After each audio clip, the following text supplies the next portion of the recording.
What's up, everyone, and welcome into the Buffalo Sports Collective. It is Wednesday, September 18th, 2024. As always, I am PK alongside my co-host Phil.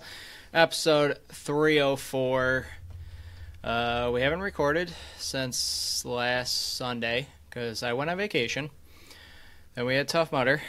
A lot of things happened.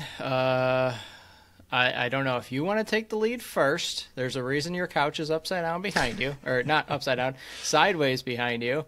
I kind of cleared all the stuff out of my room here. It's all to this side of the room. Our offer for the house got accepted, so we're going to be moving out of the Falls. We ran Tough Mudder on Saturday. Our foster dog, Reed, is going for his second meet and greet next week. It's been a long week. Went on Talking Buffalo on Monday. And it's nonstop action here in the Kenny household. Yeah, and my couch is sideways because I didn't want you to completely best my life. And had to also go out and do something drastic the day after Tough Mudder and got myself another kitten who is hiding somewhere on top of the couch up here somewhere, which is his current favorite spot. He likes to climb up the entire couch, and it's sideways because he was hiding underneath it really well, and we didn't want him hiding anymore, so we had to stand it up and turn it sideways, and now he sits at the very, very top of it, climbs up. It's pretty funny. Every time we come in the room, he is just chilling on top of the couch, which is a good 6 feet off the ground, and then as we caught on camera today, he slowly kind of scales down the couch and gets off it. It's pretty funny. But yeah, we got a new kitten named Buttons. So that's what's going on over here. I do see him moving a tiny bit above your head on that blanket every once in a while. I'm hoping for his appearance on the show for episode 304. But if you want to congratulate Phil and Ashley on their newest addition to their family, you can follow us on Facebook, Instagram, Threads, and TikTok at Buffalo Sports Collective, and on X and Blue Sky at Buffalo Sports Co. Don't forget to follow our channel wherever you listen to podcasts. Check out our website at buffalosportscollective.com. You can check out our store on our link tree on all our social media sites, or at the top of the website by hitting the shop tab. You can represent the BSC on the go, and look for the time breakdowns in the description of the show. If you do hear a bit of background noise, Brooke and I are going hardcore cleaning this house so we can list it for sale. So there might be some background noise. She's going to town right now, letting me record, and then I got to go back to cleaning up after this is edited and put out. But we'll start with the Bills. Yes, I understand that it is 6 days, 7 days after the fact, so we're not going to go into great detail of it, and we rarely ever do, but Bills took down the Dolphins in very comfortable fashion, and this was even before the Tua injury. The Buffalo Bills were just dominating them. I think this was a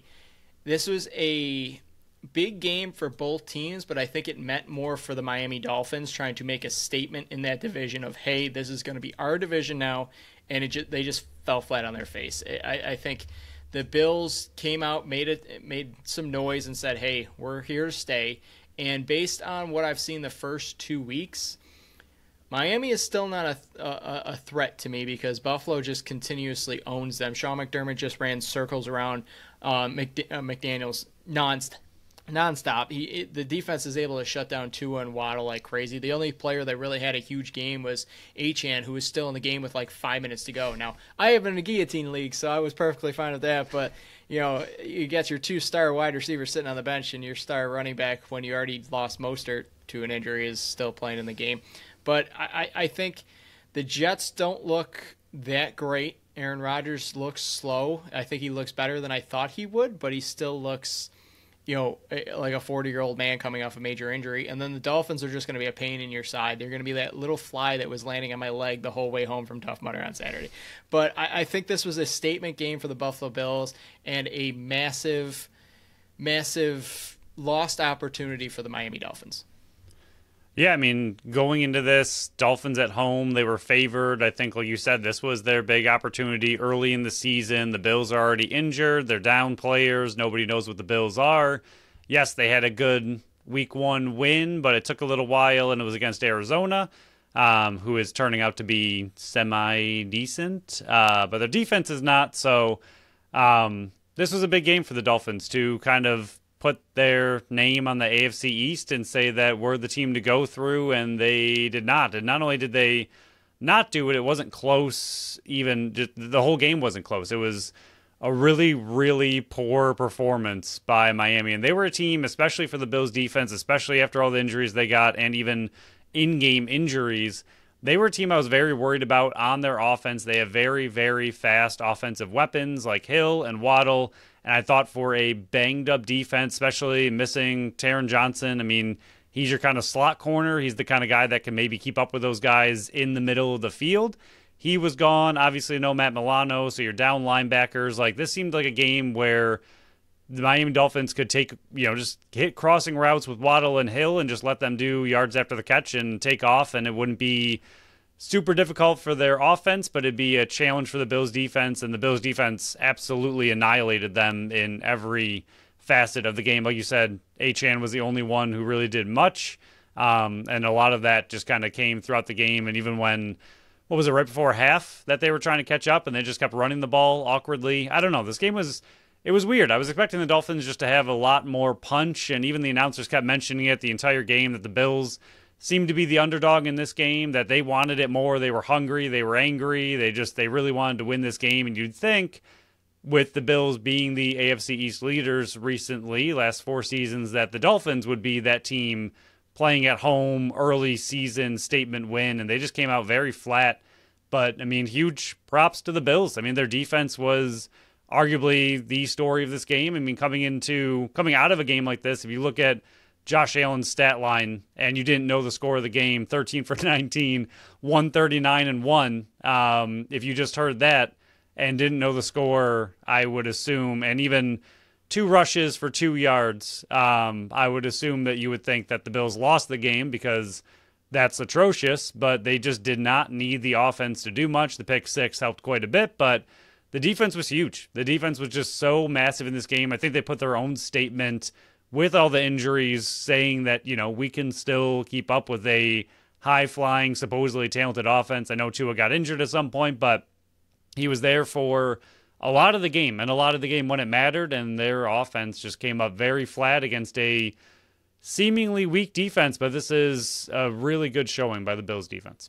Yeah, 100%. I mean, Spector stepped up in solid relief form. Let's see how other teams counteract that moving forward, knowing that he's going to be the main guy moving forward until Terrell Bernard is back. I thought, Dorian Williams had a big stop on 3rd and 1 and then followed up by Ed Oliver's 4th down sack of Tua. Cam Lewis has been great in relief of Taron Johnson being out, and AJ Epinesa had a huge pressure leading to Tua. Von Miller was solid. He's been solid this season. He's trying to get that monkey off his back that we put on his back, and he definitely put it on his back himself last year as well. But my focus more on the offense, where it has not looked great while it hasn't had to look great, where James Cook has been carrying the load. He carried the majority of the load in this game, scoring 3 touchdowns, and I went against him in fantasy, whoop-de-doo. And then week 1, Josh Allen carried the majority of the load coming back from Arizona, and I faced him in fantasy on that one too. But I think this is sort of what you're expecting to see from this offense, where we've been saying it all offseason. They've been saying it all offseason. Everybody's going to eat. And I think that's kind of what you've been seeing. I think Shakir is kind of taking that lead of, I'm going to be the main guy, the target eater. I think Dalton Kincaid's going to work his way into that. And then you're going to have up and down games by Keon Coleman. You're going to have games where Hollins is just more of a blocker than anything else. He scored in game 1, but I think you're going to see more of those. Hey, maybe he's just going to be like a 35-catch guy and moving forward. But the big thing for me is, and I said it on Talking Buffalo, and then Pat Moran mentioned it, is Curtis Samuel's kind of been non-existent. I wonder, and this is what he mentioned, is could this be him working his way back in after that preseason injury? And that might be why we've been only seeing bits and pieces of him in the offense. You've been seeing a lot of pre-snap motion with him, but he hasn't really been involved in the offense. I think moving forward, as he gets healthier and more up, his body gets back used to playing NFL football, I'll be expecting him to see a bigger step forward because he was an early free agent signing, signed for decent money. I think he's part of this offense moving forward, but I think this is sort of what you're going to be seeing is more of a 60-40 split running to or passing to running rather than the 70-30, 80-20 that we saw for years and years in the past.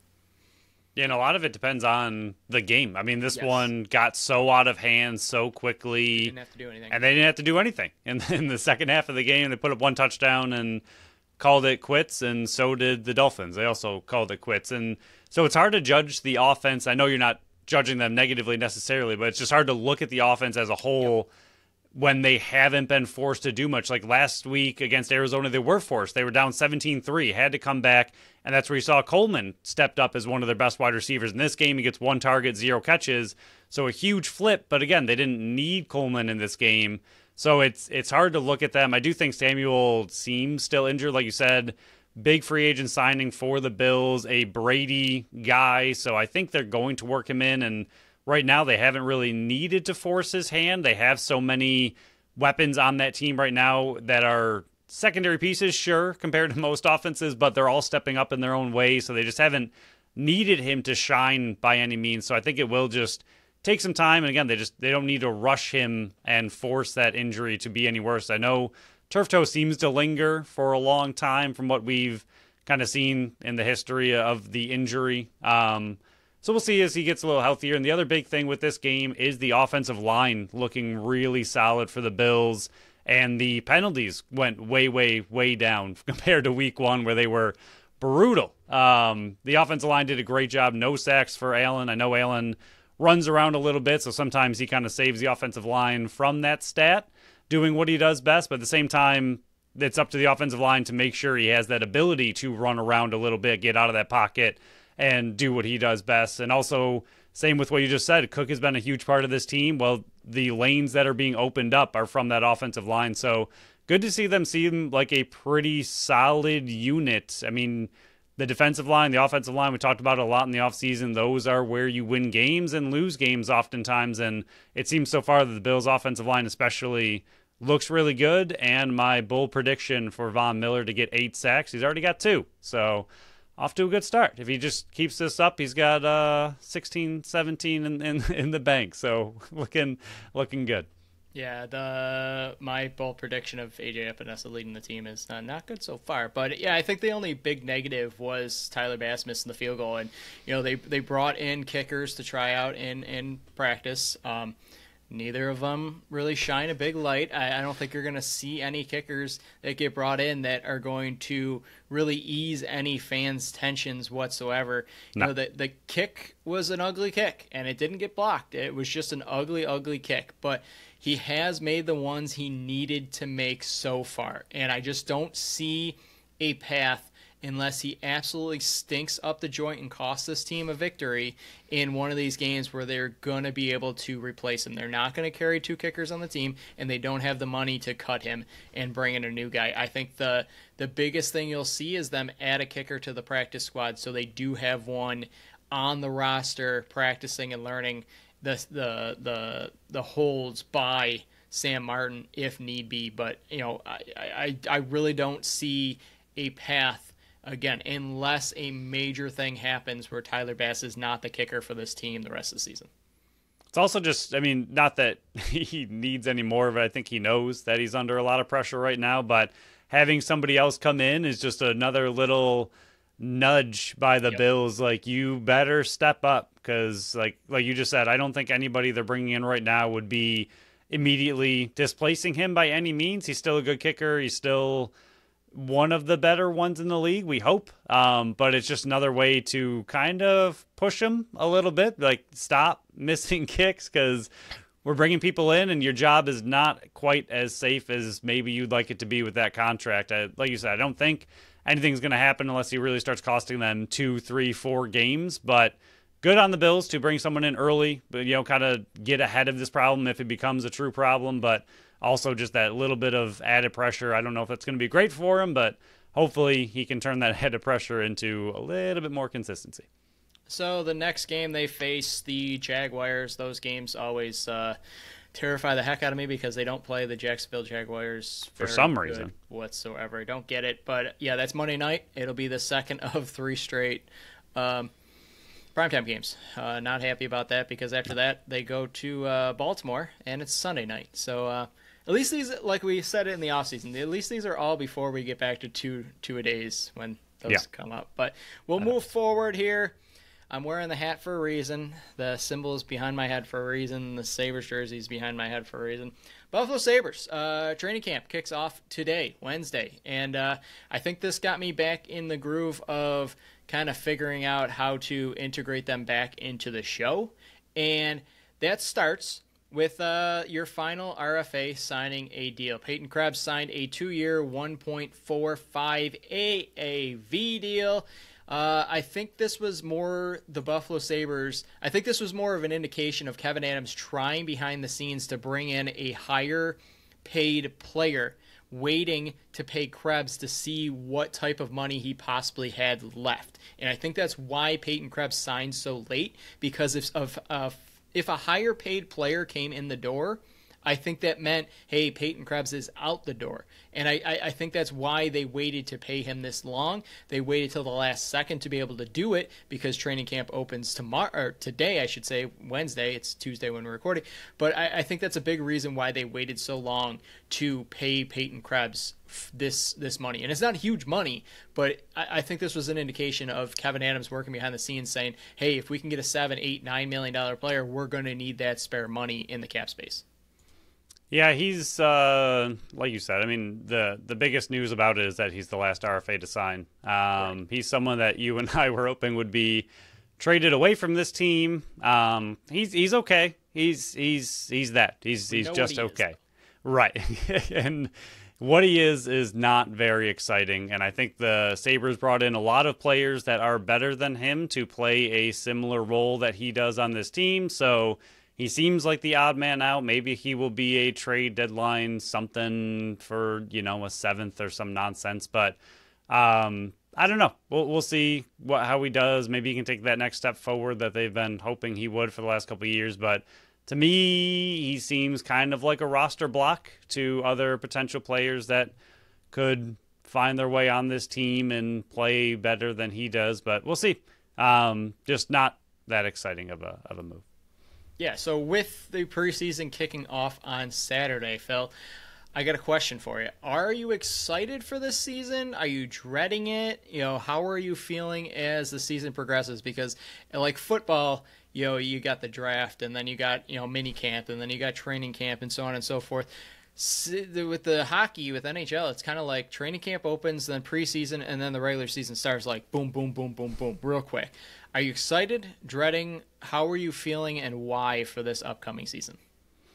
Yeah, I was trying not to take the cop-out in this because I am pretty 50-50. I think headed into last season, we were really excited, and they fell really flat and was demoralizing and depressing. And to see them seemingly do some good things in this offseason, yes, they are mainly bottom, line 3, line 4 kind of signings, but to see the amount of hits they've added, to see the little bit of speed they added in McLeod, they made some moves that are interesting and exciting, but I think 60-40, I'm dreading it more than excited simply because it's been so long since we've seen them actually accomplish anything that until they do, especially after how I felt going into last offseason, you just got to prove it at this point. I'm done being excited, done hoping for that, this is the year they get over the hump. And I feel like this, like the hype of last season, I think that was it. Like that was where I was excited about last season. It seemed like they were finally making some good moves and they were heading in the right direction. Yes, we didn't love the fact that they were kind of banking on record seasons to happen again, but I don't know. That was the excitement of their team's good enough to get them into playoffs, and they didn't, and they looked not very good all season. So at this point, I am not excited, and it's just going to need probably a full season and playoffs to prove something to me at this point. I am giving the opposite take, and I hate that I'm the opposite take here. I wish we were agreeing on this. I'm actually excited for it. I think bringing in Lindy Ruff was a move to try to get them back into the playoffs, and I think it was a move to win some of the fan base back, and it worked for me. So are you one of them?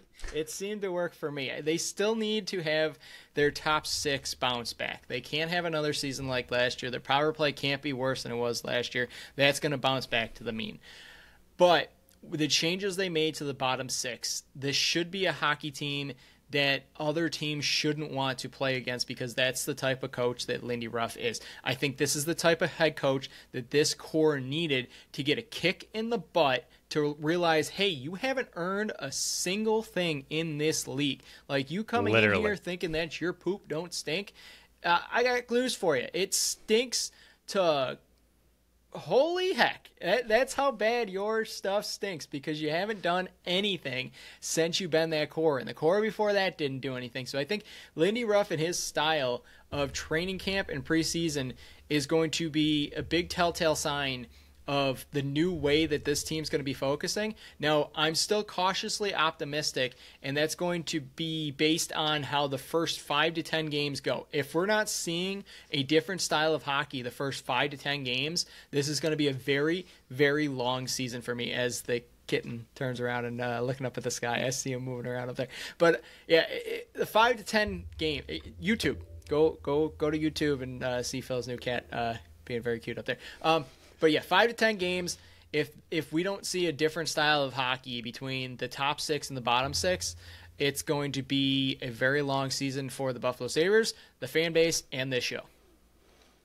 Yeah, I mean, again, the pieces are there. The moves were exciting. The fact that they offer Girgensons a contract is still depressing and haunting a little bit, but he didn't accept, thank goodness. But again, like you said, the bottom 6 are very exciting. Hopefully it is a team that is a little bit faster, one that other teams aren't just, coming in and letting them just roll over the Sabres, and that's how they were for a long time. Hopefully this is a team, like you said, that the bottom 6 are just angry, they're fast, they are just a team that nobody wants to play. And finally, the other thing this team's been missing for a long time is goaltending. And it seems, we'll see what UPL can do for a full season. We'll see what Levi does in his relief, but it seems like if UPL can come even close to repeating what he did last year and the team can step up a little bit, I mean, that's another aspect of this team that has been missing for a long time, is consistent goaltending, and UPL gave that to them in the second half of the year. He was, what was he, ranked, I forgot what the list I sent you, something by the NHL. It was like top 16 goalies in the NHL, and he was like 15th, and I was like, all right, we're on the list. That's good. It's good news. So he's another big aspect of this that is exciting, and I want to be excited, but they've hurt me so many times and so many ridiculous years in a row that I refuse to give in until they win game 1. I'm like, all right, here we go. Stay strong, Phil. Stay strong for both. I'm trying. I wasn't able to, but yeah, that will conclude this episode of this segment. Whoa! Staring down right now. Not this episode. I get distracted by your cat, Phil. I'm sorry. Go to YouTube, Buffalo Sports Collective, and the cat is very distracting, Phil. I absolutely love it. Very adorable. But that will conclude the Buffalo Sabres segment on this episode. We will move forward to the Buffalo Bandits. And this went down when we probably would have had it on the show. And because I went on vacation, we couldn't talk about it. But the Buffalo Bandits traded Brandon Robinson, who is still currently an RFA, to Rochester for Thomas Whitty. Whitty played in 16 games last year. 5 assists, 5 points, 81 loose balls, 9 caused turnovers, 14 block shots. 2 years left before RFA status. He plays transition. He's just 25 years old. He's a lefty. Phil, looking more at this, and people that are very confused and worried about the lefties, the lefty forwards, wondering, hey, do we have anybody else that can replace Brandon Robinson? I believe this is an indication that the Buffalo Bandits are content with going into the season currently with Clay Scanlon as your bruiser for the lefties. And I think this is an indication of maybe they didn't trust that Brandon Robinson can be healthy for a full season because he hasn't proved it. And for all the intangibles that he added to this team, when he was out, they didn't really have a backup behind him because they traded Brad McCulley. So it was pretty much just on Brandon Robinson. So to me, this is them saying, hey, we need to be a little bit quicker in the transition game. This is kind of the area that we've been targeting all offseason, is another transition player, more depth on defense. I think Thomas Whitty fits that role perfectly. And I think the only reason a lot of people were upset was their fear of not having a Brandon Robinson replacement, where they might already have that in a Clay Scanlon on the team already. Do you know what year he was drafted? Brandon Robinson? No, Scanlon. Scanlon, I thought it was 2019. Let me pull that up right now as you discuss what I discussed. Yeah, it is concerning, and I do echo what the fans are saying, because one of the things that you and I have talked a lot about with people wanting Fields back often, which is usually annoying. Connor Fields would not work in Buffalo. There is already 2019 second round, 30th overall. Okay. There's already an alpha on the left side. It's very difficult to have two alphas on one side of the field. But, I mean, that's the thing with him moving out and that playoff that didn't work, Fields moving on, and they brought in Robinson to be that guy to set the lanes for Cloutier and Byrne, and it worked great. And they won back-to-back titles with that. And, yes, Robinson's been injured, and that is definitely a knock on him for sure. I mean, in general, it just is a knock on him. But it is concerning a little bit. You have to hope that Scanlon can come in and play that role, because I think the Bandits need that role. They need that kind of guy on the offense to set those picks, to be that guy. Clearly, the offense was still really good with Fields and that kind of idea, but when push literally came to shove, the more physical bruiser team got to the offense and was able to shut them down because they didn't have that pick setter. They didn't have that guy. So we'll see. I was trying to look up Scanlon's draft profile on Swarming Up. I was able to. Of course, they don't have his height and weight, which is the big thing. I want to look at it. So, I mean, we'll see. I don't know. So the next thing, I'll let you go to the draft, because the next kind of tie-in I have with this is part of the draft and a little, not game I want to play, but exercise, we'll say that. Yeah, but before we do that, let's dive into our sponsor for this episode, Tap That Taproom.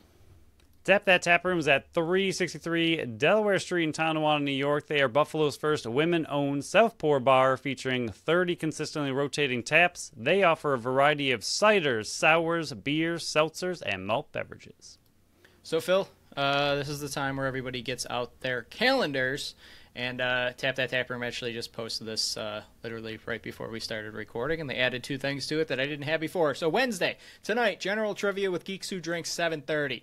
Thursday is the weekly karaoke at 7 p.m. Friday, live music with Hell Yeah. He returns. He's been there quite a few times, 7 p.m. And then Saturday, the 21st, live music with Greg Zealous at 7 p.m. So lots of music, lots of returners. There's always something going on at Tap That Taproom. It's never a boring time there. And soak in the patio while you can, because those days are getting smaller and smaller, and eventually you're going to be wishing that you could go out on those patios. You're going to regret the times that you weren't there at Tap That Taproom live, listening to those live musics and the beautiful karaoke singers. So head out to Tap That Taproom if you want to find out what else is on the calendar. Check out their Facebook page, and to find out what's on tap and what's on deck, check out tapthattaproom.com. Phil hinted at it. The draft concluded. And Phil, I guess the first question, what was your overall thoughts on the stream that Teddy Jenner and Pat Gregoire hosted? I think what they were able to do up in Toronto, I don't think it's perfect yet. I think one day they want to have the players back on stage and getting the jerseys and getting all that stuff. But I think this fed the appetite that the fans and us were hoping for, that you could at least get quality content, and that's exactly what Teddy and Pat gave for the first round. Did it last a little longer than I thought? 100%. But that's how drafts work. I loved all the content they provided, and this thing, I hopefully they take it and grow it and move it forward next year and just keep getting bigger and bigger and better with this thing. Yeah, it was exactly what I think we wanted. I mean, it was the breakdown of a player that a team just drafted, and hopefully the fans watching, seeing the player they just drafted and what it means to their organization and how that player might fit in and where that player went in this draft, and was it a surprise and was it a reach? Was it, just the trades that are coming in? The little bell was kind of fun. I mean, like you said, did it go a little longer? Sure, but I'd rather have it go a little longer and, I feel like the picks probably went a little longer so they honestly could allow the analysts to describe the pick. I mean, if you had rapid fire picks at 2 minutes or 1 minute a shot, I think teams could do it. I'm sure their picks were kind of ready for something like that. But at the same time, then the analysts don't have time to break down anything that just happened. You're just moving on very quickly. And I feel like it would seem rushed. So if anything, I would rather have it a little bit slower and let the analysts talk about that pick and just kind of really explain it, because that's the kind of content we're looking for. That's what we need. We don't need them there just to say, just to possibly interview a player or two, or just say, okay, this kind of, I mean, it's fun to have it live and see your team pick a player live. Like, that is exciting by itself. But the real reason I wanted them there personally was so they could break down the player and just what they meant to their organization, who they are, because there really isn't a lot out there. There is some, analysts and some sites out there that do a really good job with some of these prospects, but it's not like the NFL where they have college and a bajillion scouts and profiles and 19,000 mock drafts before it all happens, and way ahead of time what all these players are, who they are, and all that kind of stuff. Like, that doesn't really exist for lacrosse, so having them break it all down, I think, was huge. And I think overall, like you said, it went well, and I want it to continue to grow and just be a bigger and bigger thing as time goes on. So I did find out Clay Scanlon, 5'10", 175. Thank you. I did read under his profile when he got drafted that it said he is undersized, so that is not the kind of player you're looking for to replace a, I believe, 6'3", 225 forward that's creating lanes. So still a bit concerning on that side of the ball for me. So the Buffalo Bandits went into the draft with 10 draft picks. Dietrich was on the pregame pretty much saying, hey, the first 3, unless something happens, we're probably going to be using. I fully... I believe 100% in my heart that Steve Dietrich was working the phones nonstop to try to either move up, move back, or move those picks for future assets. And it just seems like it didn't work out in that factor. I mean, in total, there was 4 or 5 trades the entire draft, which was crazy. But per Dave Buchanan, this is the first time the Buffalo Bandits have drafted 8 players since 2017. So yes, they made two trades. The first one, where the heck are they, Phil?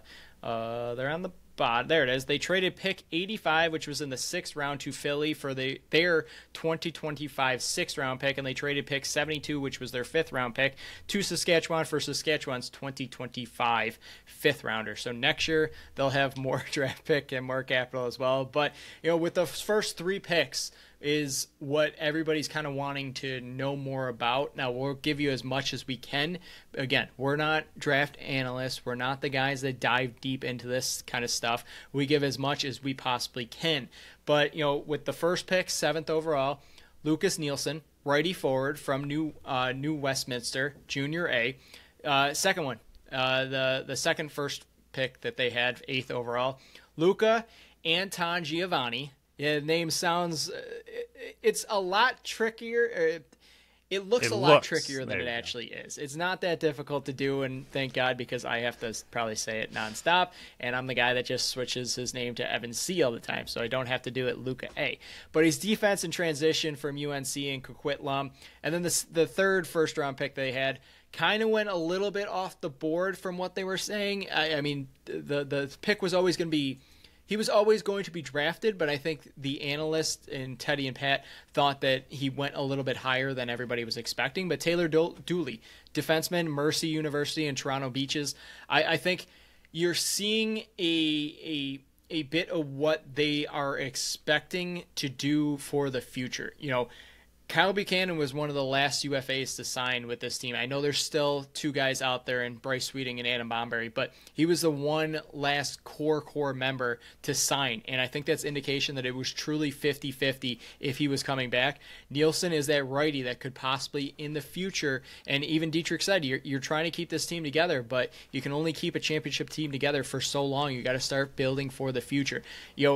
Anton Giovanni and Dooley, I think both of those players, and then even if you want to include the early second round pick and Trent Robertson, 3 defensemen, but also guys that can get into the transition game. So I think they're trying to build for the future in this, while also looking at the next year as well, when this next wave of veteran players might be out the door. Dietrich said it this offseason that, hey, some of these fan favorites might be out the door, and we've already lost Brandon Robinson. We've already lost a couple other players that are not returning to this team. Maybe Adam Bomberry, maybe Bryce Sweeting. And Dalton Sulver already signed in Colorado. So they have to look for the now while also preparing for the future when guys like Paul Dawson, but guys like, I know Steve Perillo just signed a 3-year deal, but he's also up there. You got Kyle Buchanan probably looking to possibly retire next year as well. So they're looking to slowly integrate some of these younger players in with the core now, so they learn how to become Buffalo Bandits and grow when their time and their number is called. All right, so because you already went over them pretty well, I'm not going to go back over them again. I'm personally, so we did an exercise last time. We did this show, and in the first and second round, currently on Buffalo, it is 22 of their players were drafted in the first or second round, 2 in the third, 3 in the fourth, and then 1 fifth, 1 sixth, 1 undrafted. So I'm going to take the first 4 players from that were drafted. We're going to focus in on them. So far, I pulled up your mock-ish team that you had. So you have an open lefty forward spot right now, unless are you throwing Scanlon in there? Yeah, Scanlon will just replace Brandon Robinson. Okay, so you got Scanlon. So transition, you had McKay, Weiss, Medeiros, who didn't come through, and a first rounder. So you have 2 open transition spots. I think Anton Giovanni and probably Taylor Dooley are filling in there. I don't think this is fully updated from what actually happened post. I think we'll probably have to rebuild our rosters now that everything's more finalized. But yeah, sure. I think for sure the top 3 are making this team in one way or another. It's the next 5 is when they're coming into camp, can they battle this out and try to find a spot on this roster? Yeah, Robertson is very similar to the other 2 forward or defensemen. He is the biggest of them at 6'4", 225, but he also had 8 points in 19 games, so has that transition ability. He had 67 penalty minutes. I don't know what those were. Even you wrote in your notes, 22 games, 95 penalty minutes. Potentially a fighter, I would kind of possibly assume. So interesting to see that. And then the big thing with Dooley, I know he was, like you said, he was a bit of a reach in a way. Even Nielsen was projected to go closer to the second round, and he was someone that his stock has gone through the roof since scoring 50 goals this summer, and he was the BCJALL MVP. So he's been getting just a lot better, and I think he still has a full year essentially to develop. I don't think he's going to be able to go on the team. And like if there was a Buchanan injury, I think he'd be the one to step into it possibly, but I don't think you can expect a ton from him this year as far as the Bandits go. But with Robertson being one of the bigger ones, Dooley, again, the big thing with him was that he started as an offensive midfielder and now is that transition defender and completely went to defender, but 20 points in 9 games recently. That's huge. I mean, the big thing, like you mentioned, was the fact that they seem to be focusing on transition defensive players. And one of the things that was mentioned by a few fans, which I don't know if I love it or not, but was the idea that McKay slots closer to that lefty forward spot and some of these transition defenders would take his spot on defense, and that is, I don't like it personally. I like McKay out the back. I like him being transition with a couple of shifts here and there as a lefty forward. I don't love him going to full-time lefty forward, but with the way the roster is kind of constructed right now, it is an option, especially with who they picked, 3 of their first 4 picks being defensive transition players.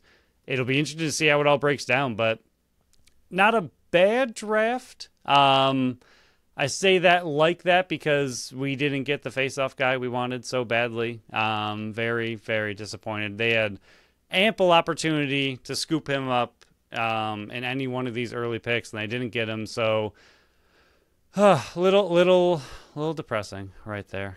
Really wanted it. Like if I had one player, it would have been Barnes, and that's all I wanted, and they didn't get him. Yeah, I feel the same way. Saskatchewan drafted him 25th, I believe it was, and they drafted another face-off man later on down the road as well. But I'm looking at this roster right now and the players that are currently under contract. They got 27 players under contract. That's including the Justin Robinson, Chase Frazier, and Chris Cloutier, who have qualifying offers to them right now. That does not include the Dylan Robinson, whose rights are still with the team. That does not include any of these 8 draft picks. So currently, when you're looking at it right now with the 27 players that are there, and I won't even include the Justin Robinsons, the Chris Cloutiers, and the Chase Fraziers, the Chris Cloutiers, and the Justin Robinsons, because they still need to get a deal. The qualifying offers are not good enough to play under. So you take those 3 out, you're currently looking at 24 players. 24 players right now. You go to games with 21. So currently right now you're looking at this team, you have 1 open spot right now for the 25. And that goes back to me absolutely hating the 25 limit, because there should be a red shirt year. And I won't go into full on, ranting thing here, but a lot of these draft picks, if they do sign these deals, and you're seeing like a lot of teams like Ottawa or a lot of teams like San Diego right now that are already signing their draft class, a lot of these players might not make this team. But you're kind of already looking like, hey, even if you don't make this team, you go into camp and you make a statement. And Christian Watts re-signed on this team this offseason. Ryan Sharkey, who was a draft pick for the Buffalo Bandits, I believe 2 years ago. I think it was in the same draft class as Christian Watts. He just re-signed with this team. So if you go to camp and make a name for yourself, just because you don't make the camp or don't make the practice squad or don't make one of those lists that the Buffalo Bandits always like playing with, you can still find a spot in this league somewhere, or the Buffalo Bandits might try to bring you back next year. So there are spots up for grabs with this team. There's not a ton of spots up for grabs with this team, but drafting 8 players, it's going to be very tough to crack this lineup already. And, as we dive further and further into this offseason, as we lead up to, opening day, which we'll go in a minute when we go over the schedule here, but, we'll try to finagle and try to work that 21-4 roster with this now draft class, because there are still free agents out there. That's not saying that the Buffalo Bandits are completely done out of free agency. I believe that they're probably done with the big names, because a lot of the big names have already signed, but there are still some bigger names out there that the Buffalo Bandits might take a run at. But currently, as it stands, you got 24, 24 players currently under contract. You got 3 qualifying offers. You got Dylan Robinson, who still needs a deal with his rights there. You still got Frank Brown, who's an RFA, and then you got 8 draft picks. So camp is not going to be taken lightly. Camp is going to be full-blown battles for those few spots coming in. And, if they're able to sign all this draft class, or a few guys go back to school or whatever it might have you, this is going to be an absolutely star-studded draft. The champs got better, in my opinion. They reloaded, and, I did not expect Anton Giovanni to be sitting there at 8 for the Buffalo Bandits. So I think that was a nice steal for the Buffalo Bandits to get. Yeah, and a lot of these could come down to veteran versus youth as well. I mean, Spanger, Sweeting, the qualifying offer to Justin Robinson, who was benched all of championship. I mean, any of these people that, yes, they have deals, they might be beat out by a rookie that the team sees a bigger future in and wants to invest in it now, or just simply might be the better player of the two at this point in their careers. Who knows? So, like you said, even for some of these veteran guys, like this camp could be extremely intense, and with all these players that they drafted, you also still have the ability to trade them away. So, I mean, just because they drafted them and they thought, that's who might fit the Bandits the best, another team might see that player as well and say, wow, we could have really used that guy, but we didn't get a chance to get him because you got him. Is he available? I know you have a huge roster crunch and you could get either future draft picks for some of these guys or possibly traded for a more veteran player. So it'll be interesting. It'll be a really, really interesting camp. I do think, like you said, I do like their first 4 picks who are the most likely to make it. And then accordingly at the bottom there, he was one that was, wait, hang on. He was 31st on the clock's draft big board, and they got him at 65. So he's another one with the, obviously, son of Troy Cordingley. He's got the name to him. He's someone that could make a push for someone who was drafted so late in the draft. And we already mentioned that mainly first, second round picks, those are the ones that have the highest probability to make it, but that doesn't mean those are the only ones who will make it. I mean, Christian Watts is a prime example, 5th round pick, was able to make the team, didn't end up working out, but came back again. So overall, I like the draft. I like who they got. Big into transition defenders, which I think is huge. It's something that you and I have been asking for ever, to get some of those guys into this team, on this squad. So to have some youth, some speed on your transition defense, I think that could be huge to see who's going to be able to crack that roster, and could be a big kind of youthful push for speed through transition. So that could be an interesting kind of boost to the Bandits roster. Yeah, I'll just have 2 other things here, and then we can kind of move on to the schedule to wrap up this episode. But Angus McDonald, kid's an athlete. He was drafted in 2023 in the NHL Draft by the Dallas Stars, 189. So he's pretty athletic, so don't count him out whatsoever. But yeah, moving forward, we will see who of these players get deals, who will be coming to camp.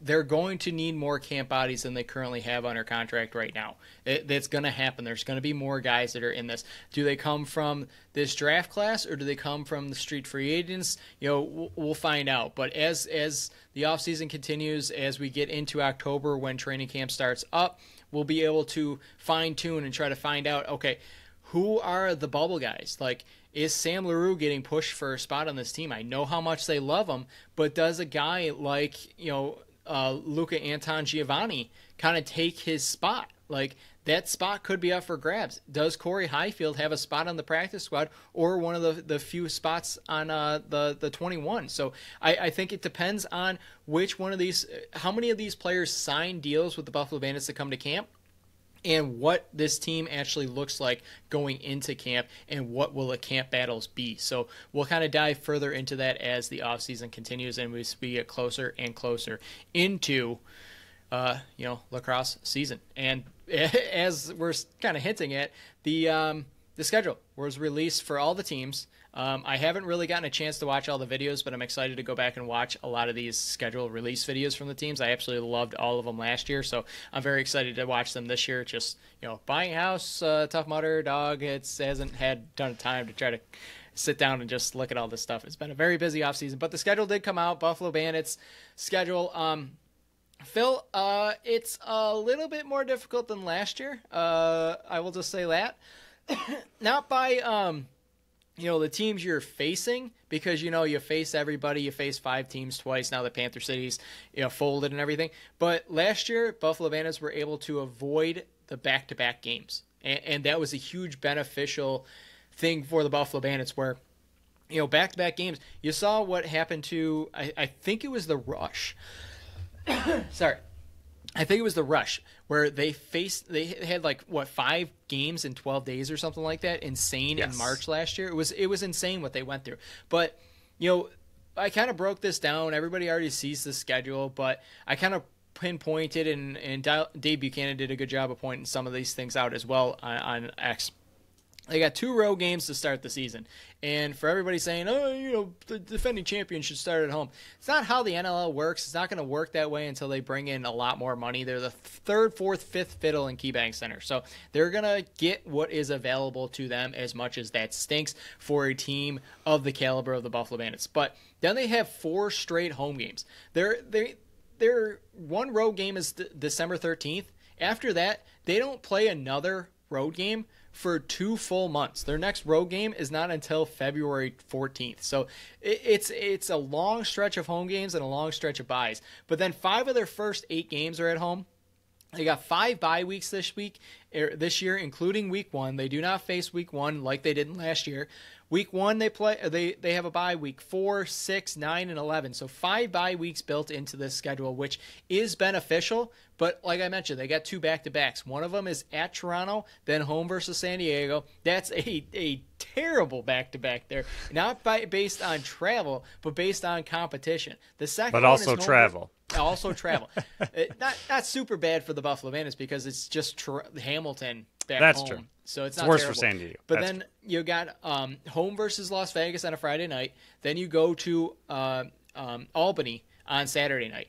Now, Las Vegas is nothing to be not worried about coming up because of the players they just added in Jonathan Donville and bringing in Justin Getty to goaltend behind Landon Kells as well. But then, you got Rochester, Toronto, Albany, San Diego, and Calgary twice. Calgary is definitely taking a step back with no Christian Del Bianco, with all the veteran pieces that have moved out there. The Shane Simpsons, the Zach Couriers are out the doors. But San Diego's loaded up. You got Albany who's loaded up. You got Toronto who's loaded up. Rochester's going to be loaded up this year with all the teams.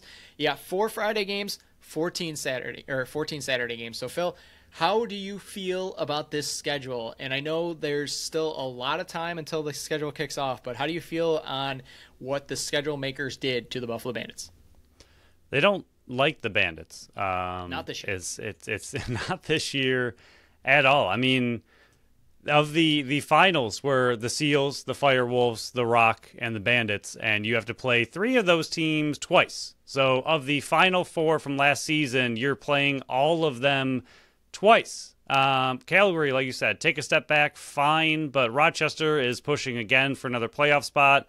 I mean, Calgary is the only back-to-back, the only team they play twice that is really not terrible, but to have to play 3 of the other 3 finals teams, quarterfinal teams, twice each, the top 4 teams from last year, and you have to double up with 3 of the 4, the other ones obviously being the Bandits, is brutal. And then, like you said, that stretch, I mean, yes, you get a bye in week 11, but then you don't get it all the way through the rest of the season. You got 12, 12, 13, 14, 15, 16, 17, 17, 18, 19, 20, 21. I mean, that stretch from week 12 to week 21 is not only no break, but it is twice doubled up, and that is going to be a rough ride all the way through the playoffs. I mean, the beginning 11 weeks are pretty friendly with the bye weeks and the home games, but after that, it is just brutal. I mean, I feel like, yes, obviously you want to be in a really good spot by week 11, but I feel like week 11, that bye week,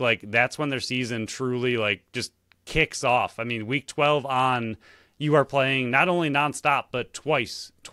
So that's going to be a really big kind of gauntlet end to their season, and not a quick one, a very long, grueling end. I mean, again, yes, you want to start really well, but they better kind of enjoy those first 11 weeks where you got some byes and a lot of those home games mixed in, because after that, it is kind of nasty.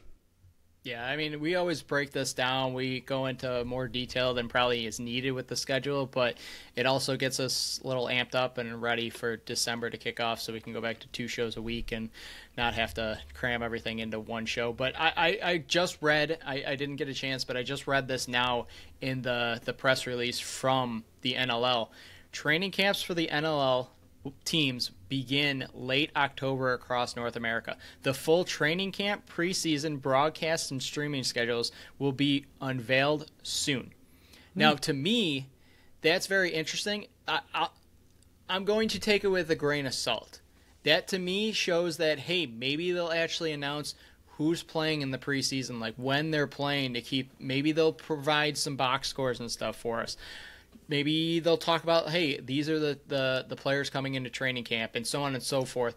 But maybe they're actually being a little bit more transparent. Again, might be asking too much for the NLL. But They're on a high right now after streaming the first round of the NLL Draft. So I will give them that. Again, we give credit where credit is due, and then we harp on it where harping is due. So I'm taking this with a grain of salt, but maybe with the good grace that they put out there with the first round, maybe we're going to be getting more content. Maybe we're going to get more material. Maybe they're going to be a little bit more transparent with everything going on right now. So I'm a little bit excited to see what's planning for late October, early November, to see what they have in store for this preseason and training camp that they can provide to the fans and content creators out there.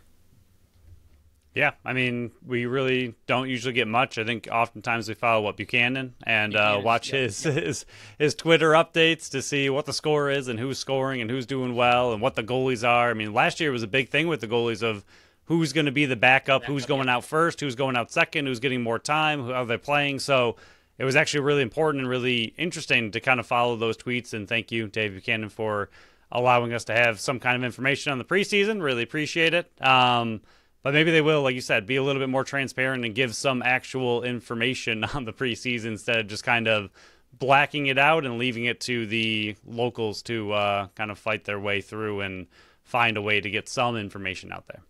But yeah, that pretty much concludes this episode. Phil, is there anything else you would like to add to it before we shut it down for another busy week that is ahead for both of us, you with your cat and me with home stuff? Yeah, the World Box Championships are firing up this week. I think they start, when is this coming out? A few days from now. We'll just say that Friday the 20th, it seems like, is when they are kicking off. So really excited to see that. And hopefully we can kind of, I did not check if they are broadcasting this year's at all. They've got, I think, 26 games that are out there, yeah. Okay, so that'll be exciting to kind of focus on, follow, and give us some lacrosse action before we get lacrosse action. So especially after the NLL week, or a couple weeks now, since free agency kicked off, trades kicked off, draft kicked off, it's kind of just continuing to roll box lacrosse into more and more fun in the kind of dead off season that we're kind of going through. So this is a lot of stuff going on before it kind of gets quiet again, headed into, like you said, late October training camps, and a lot of just kind of sitting here and speculating on rosters and what's going to happen and schedules and stuff for us to do. But this will kind of be the last kickoff, I think, before you kind of just are settling down to wait. So hopefully the box championship gives us some really great indoor lacrosse. Yeah, so we'll kind of talk about that a tad on the next show. We'll find more Bandits content to provide. We'll see any more trades or anything else that goes down in free agency for the NLL. We'll talk about the Buffalo Bandits, of course, because we're the Bandits-centered show here. We'll have two Sabres games to talk about, preseason games to talk about. I was at the Prospect Challenge on Friday. Yuri Kulik should not have been playing in it because he was far too good to be playing in that. He should be on the NHL team next year, but I highly doubt it. We'll talk about the Buffalo Bills versus the Jaguars. We got actual meaningful games coming up very soon, not just because the Bills are already talking, but Sabres kickoff, I think, October 4th, and that's coming up very, very soon. So on the next show, it's possible, I got to dive into it, but don't hold me to it. It's possible we give our bold Buffalo Sabres predictions on the next show. If it's not that one, it is the following one. So that pretty much wraps up this episode. Kind of went over what we're going to be talking about on the next episode. So, we'll close it down there. So thank you all for listening to another episode of the Buffalo Sports Collective. Follow us on Facebook, Instagram, Threads, and TikTok at Buffalo Sports Collective, and on X and Blue Sky at Buffalo Sports Co. Visit our website at buffalosportscollective.com. You can check out our store on our link tree on our socials or at the shop tab at the top of our website. You can follow our channel wherever you listen to podcasts, including YouTube, and make sure you leave us a review on Apple and Spotify. Until next time, bye-bye.